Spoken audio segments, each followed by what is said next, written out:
Hey everyone, just going to be recording a recap of, I guess not a recap, but an analysis of the morning of Wednesday, April 29th. Just speaking through a few of the setups that I thought looked quite good and sort of walking through how I was approaching the morning time. So yeah, I generally don't trade the first period, although I'll still cover some of the setups I saw in that. So market open, I'm not going to look at immediately after open, but 9:35 at this point. We're starting to see a few things, right? One, we're surging upwards. Also another thing, these overlay lines are wrong just because I'm recording this a day late. So I'll also have SPY sort of on the side. But what's happening here, right? We're holding 711. So we're getting a strong push upwards on SPY. So we're holding basically this positive stack here. Um, since that's right out the gate, that's basically impossible to catch. My mind immediately goes to, okay, now that we're getting a strong push upwards, where would I be able to get a reversal back down, right? So biggest thing is going to be this 7155 here on SPX is going to be a big clue, but then also the 714 and 715 on SPY. And QQQ is not really clear yet, but this will clear up sort of over the next few minutes. So 7155 and 714, this rug pull here are going to be your big hints. Now this was, we held that rug pull, but what happened is a lot of the volume actually ended up concentrating down on 714. So you'll see that 714 grew a bit, and we actually got 715 to tail off a little. So when I'm seeing this, and I'm seeing it's a rug pull, um, where the volume is biased towards, if that makes sense. So whether it's the positive or the negative, that also helps me see, okay, if the negative is holding the majority of the volume, I'm expecting less of an overshoot. Whereas if the positive was even or has more volume even, I would definitely be expecting like a full overshoot and even a tap into the positive node. Um, okay, another thing that was happening is that QQQ was giving a bit more structure here. So what was happening is we're getting a really strong emergence of volume between 658 to 660. And actually, if we skip a little further forward, what we see is that 659 actually ends up growing, right? This is previously the weakest one of the three, but 659 ends up growing a good amount. So then showing us, okay, it looks like they're strengthening that ceiling 659, 660. And let me delete these lines here. So, we're getting our ceiling here to step in. Obviously, with positive nodes, they're more deflective. So we're probably not expecting it to overshoot all the way to 660. And then we're, basically fully tapping into the 7155. And then SPY, the rug pull basically disappears, and we just have 713 and 714. And that ends up being the setup. So if I switch down to here, it's like the 1 minute. That ends up being basically where price rejects, right? If you look, we got to within a couple, $2 or $3 of the 7155. If we flip over to SPY, like SPY peaked at 712.8. So SPY was the only reason, like, I wouldn't say this is an A setup, because we never like fully tapped into those negative nodes. But again, for the same reason we can overshoot a negative node, a lot of times we'll reverse a little bit early, right? Um, yeah, and then QQQs obviously were on that double positive stack. So that would have been like the put thesis here in the early morning, and this actually ended up playing out again. Or actually, I'll just progress through this chronologically. So once we are getting that put thesis, right, for us, the biggest blocker here, right, so we're sitting at 712.46 on SPY. The biggest restriction for any like big downside move is this 711 node on SPY, right? So any kind of downside move, you'd either be targeting that or trimming into that. And if you look, that's exactly where we reverse back up, right? So if we, let me clear my drawings here. So if we skip through here, once we then came and bottomed out at 711, which is just a few minutes later, so right around here, right? Sorry, actually, this was after. No, no, sorry. This is when we're tapping in, right? So what we have going on here is, okay, we're coming down, we're hitting our 711 support.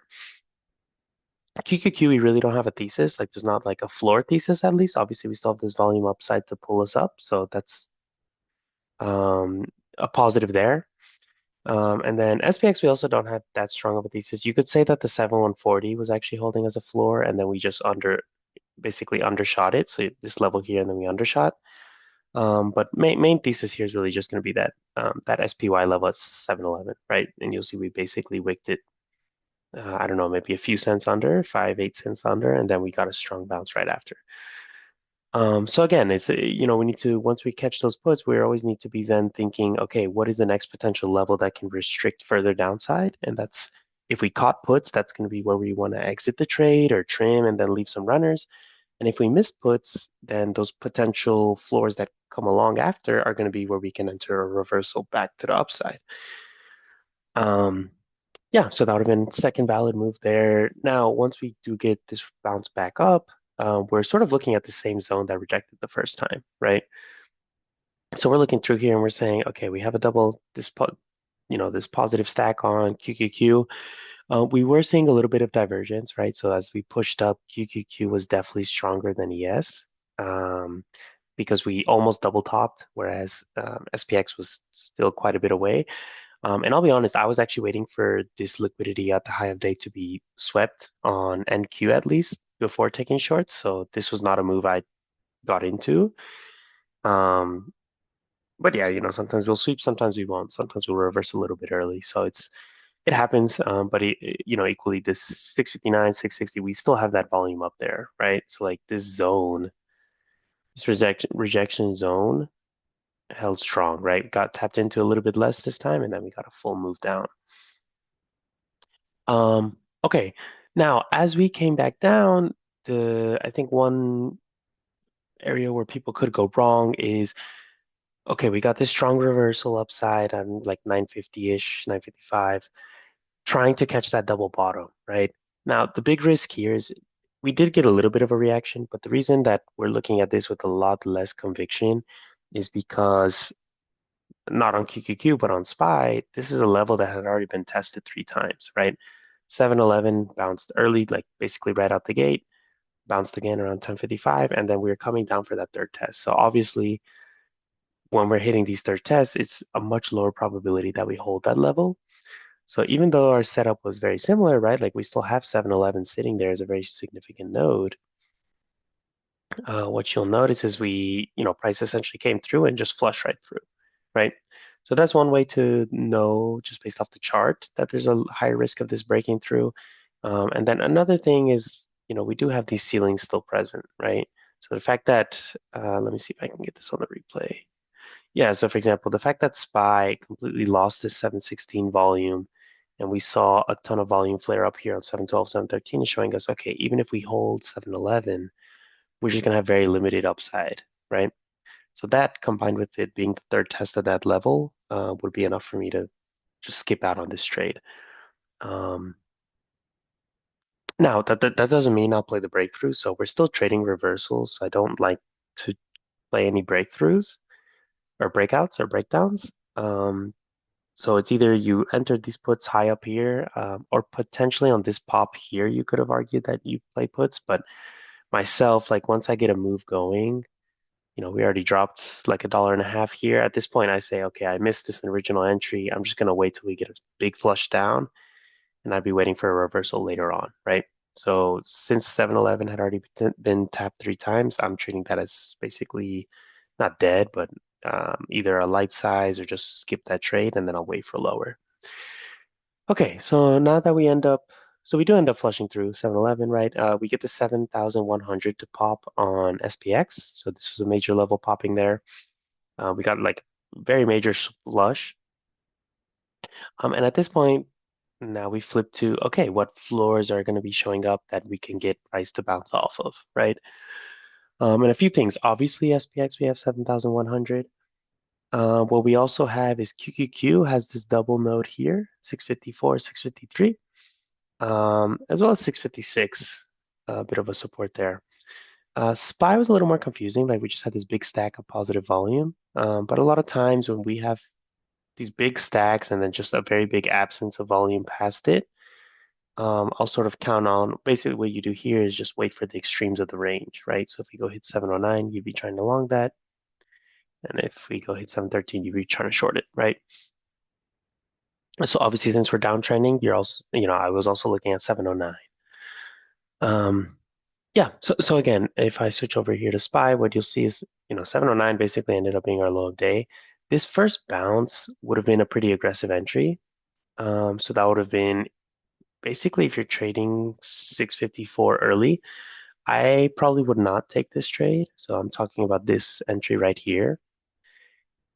Even though obviously it was successful, I probably would have been or I would have waited for like a full tap of 654, so the beginning of the QQQ ceiling or floor, or for 709 to fully hit, right? Or at least to get closer, right? So if we look at, okay, once we got this bounce, once we got the full drop afterwards, here we're looking at 709.3, right? So this is looking much more valid, a lot closer to this floor, as well as, oh, and these lines aren't going to make sense because I keep flipping back and forth. Sorry, but as well as 654, right? So we tap 653.9 basically. So allowing it to tap a little bit closer into these levels,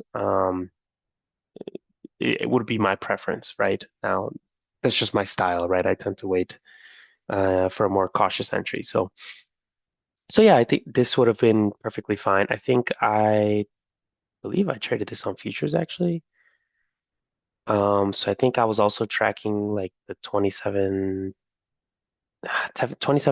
level maybe is where I was trying to get in there. That was roughly the thesis there on based off, the heat map, right? Now, I will say, obviously, we weren't at the 7,100 level, but this is a good example of like, okay, we have floors showing up on two of the other maps. Sometimes we don't need all three maps, right, to be at that point. So if I flip over here to like 1050 around here, then that's something, we already got that first bounce. So actually sorry, I'll skip back. So this first bounce would have been here at around 1039, when we're right around here, basically. So again, it's a little bit early. We're not fully tapping 654, 709, also not fully tapping. By the time we get this deeper hunt, or sorry, deeper push, what you'll notice, and I'll do this minute by minute actually, is 7120 forms a gatekeeper, right? So right here, in the space from 1040 to 1042, this node flares up from basically 1000 to 4000. Now, the reason I'm interested in that is not just because it's increasing 3000%, or sorry, 3000 in volume, like that actually doesn't matter that much, but it's increasing to a volume that is now sizable enough that it can be a gatekeeper, right? So I track gatekeepers basically as my king node. I want to look for anything that's 25% of the volume of the king node. So in this case, 7,100 at 12,000.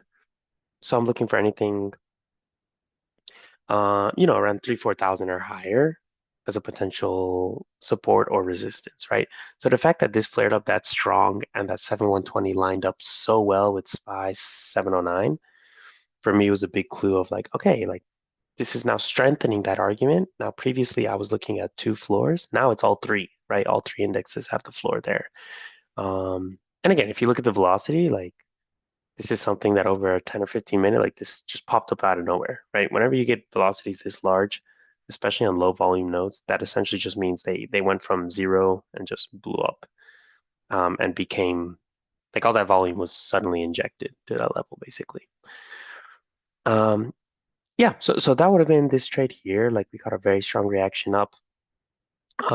Now, as we get this push upwards, again, what we start looking for is, okay, where's the ceilings that are going to restrict this move from going any higher, right? And the big ones here, so this is, if you entered calls, that's what you're looking for as your exit points. But if you missed calls, right? So if you missed entry here, this is what you're looking for on your downside entry, right? And what we see is we're pushing towards the 711. So once again, the 711 that was a support in the morning is now coming in as a resistance. And we also have this 656 positive node, right? Where I know it's not as large as 658 and 659, but it's still one third, a little bit more than one third the volume of the king node. So this is still a level that, as we push up into it, can give us a reversal back down, right? And if you look at the chart, right, we end up reversing off 656.4. So basically tap straight into that. And then if you look at SPY, we reject 711 to the dot, right? So again, very clean support turned to resistance. We have good confluence between SPY and QQQ, so this would have been another valid trade to the downside. From then on out, it got pretty choppy, but these levels that held earlier, so these levels I mentioned earlier about 7120, 709, and this 654, like these just came all the more clear, right? So if we skip forward to like 1148, around here, right, we now have even more volume at 7120. This is now about half of the king node, and we have some extra on 7125. 709 is definitely now like a super strong floor with 710. And then as well, QQQ, right? 654, 653, very strong volume here. And this was essentially what held all day, right? So again, it depends what you're trading. If you're doing options, I would probably have only taken the first or second trade. If you're doing futures, there's a potential you actually could have entered in the first one and just had like a break-even stop loss and held all day, especially on NQ. NQ didn't actually sweep these lows only one more time. But again, if you're doing options, you're probably just taking the second or third bounce, and that's it. Or sorry, the second bounce here. So either the first entry, the second one where we chopped down here, but then we got this big move. By the time we go and tap the third or fourth times, I would have been sizing very light or just skipping these trades at all. So I know it popped big time in the afternoon. Like that's when we got the huge push. But since it had already tested these levels so many times, I can completely understand if that was not something comfortable, that someone was not comfortable taking. Um, and for me, like, I'll take these two bases here, and then, I know the third or fourth tap is less likely, so I'll skip that trade. Even if we get a huge move, that's fine. You live with that, right? But it's better to stick with your system and your rules overall. So yeah, that was the recap of the morning, early morning and midday as well. Afternoon, I didn't really look at, so I'm not going to go over that in this video. But hopefully that helps explain some of the trades you could have caught on Wednesday. So the big thing was this 7-Eleven level was honestly the big pivot. But we also had a pretty solid setup down here, right? Like at this point, you're looking at pretty 3 out of 3 confluence for these bounces at 1051 and later on at 1150 as well. So I thought it was worth highlighting these as a pretty good trade review. Or sorry, like review of the day. So yeah, hopefully this was helpful, and yeah, I'll be sure to make a few more of these in the coming weeks.